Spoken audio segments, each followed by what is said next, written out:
Good evening sir. जय भीम, नमो बुद्धाय, सत श्री अकाल। सर, आपके बारे में, आपके संघर्ष के बारे में कोई अनभिज्ञ तो नहीं है, कोई अपरिचित भी नहीं है। जितना संघर्ष आपने इस बहुजन समाज के लिए और सर्व समाज के लिए किया है, शायद इतिहास में ऐसा कोई उदाहरण मिलता हो। परंतु फिर भी मैं चाहूँगा सर कि आप अपने अपने ज़बानी से दो शब्द प्रेरणादायक इस समाज के लिए कहें और अपने संघर्ष और संगठन के बारे में भी दो शब्द कहें। जी नमस्कार, जय भीम, सत श्री अकाल। मेरा जो सवाल आपने किया है, हमारा संघर्ष क्या है, मैं पहले अपना परिचय दे देता हूँ। मैं आरपी सिंह अम्बेडकर आरक्षण बचाओ संघर्ष समिति का राष्ट्रीय अध्यक्ष हूँ और पिछले 10 वर्षों से पिछले 10 वर्षों से हम आरक्षण बचाओ संघर्ष समिति के माध्यम से हक वंचित समाज के वंचित वर्गों के हक और अधिकार की लड़ाई इस देश में लड़ रहे हैं। और इस लड़ाई को लड़ने का ज़रूरी है कि जानना ज़रूरी है कि हमारा संघर्ष क्या है, हम चाहते क्या हैं। तो मैं बताना चाहता हूँ कि मूल रूप से हम इस मुल्क में भारतीय संविधान द्वारा प्रदत्त हर एक नागरिक के उसके अधिकार बहाल किए जाएं।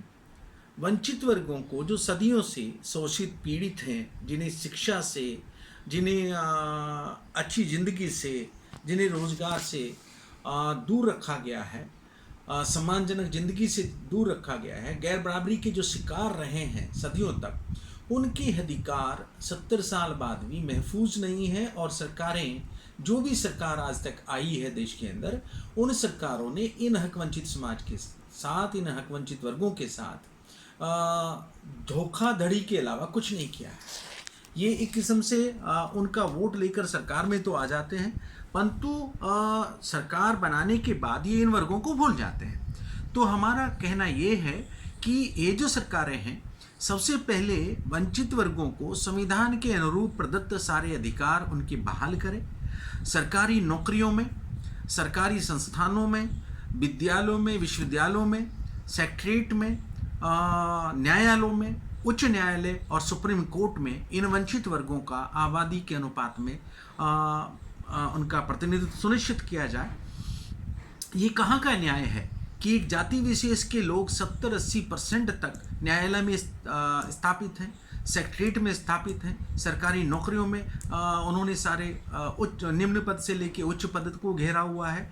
तो ये दूसरों के हकों पे डाका है। एक जाति विशेष के लोग, एक वर्ग विशेष के लोग वंचित वर्गों के अधिकारों के ऊपर डाका डाल रहे हैं और सरकार उनकी मदद कर रही है।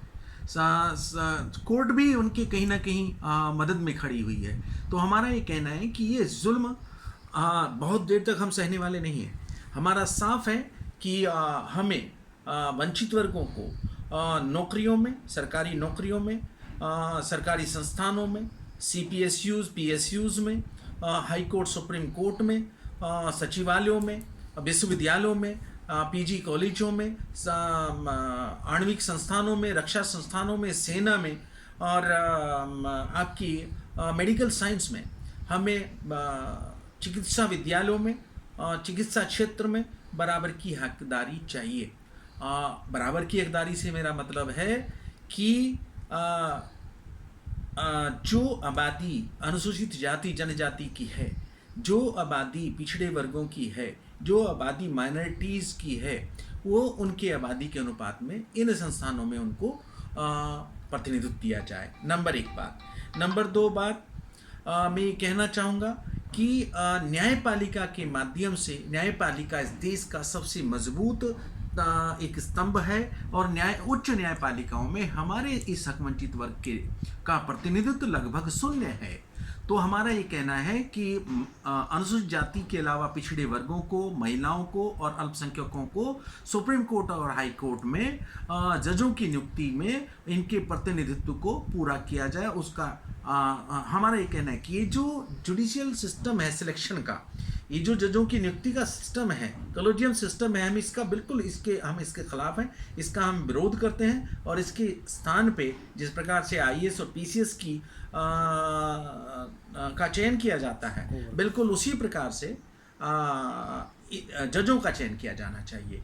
और ये जो खाली पद 40 लाख पद खाली पड़े हुए हैं, इन सारे पदों को विशेष भर्ती अभियान चलाकर भरा जाना चाहिए। पिछड़े वर्गों को भी प्रोन्नतियों में आरक्षण दिया जाना चाहिए। ये मैंने ब्रीफ में हमारा संघर्ष बताया है। इसको लेकर के हमने दिल्ली में, लखनऊ में, चंडीगढ़ में, भोपाल में, राजस्थान, जयपुर में, उत्तराखंड, देहरादून में, तमाम जगहों पे विशाल प्रदर्शन किए हैं। और दिल्ली के अंदर बराबर हम जंतर मंतर और रामलीला मैदान में संघर्ष करते रहे हैं। और बराबर हम लाठियाँ खा रहे हैं, सड़कों पे हम संघर्ष में है। और जब तक ये अधिकार वंचित वर्गों के बहाल नहीं हो जाते, तब तक हम इस संघर्ष से पीछे नहीं हटेंगे। इसके लिए चाहे हमें कोई भी बलिदान क्यों ना देना पड़े। धन्यवाद sir. Thank you sir. Thank you. शुक्रिया।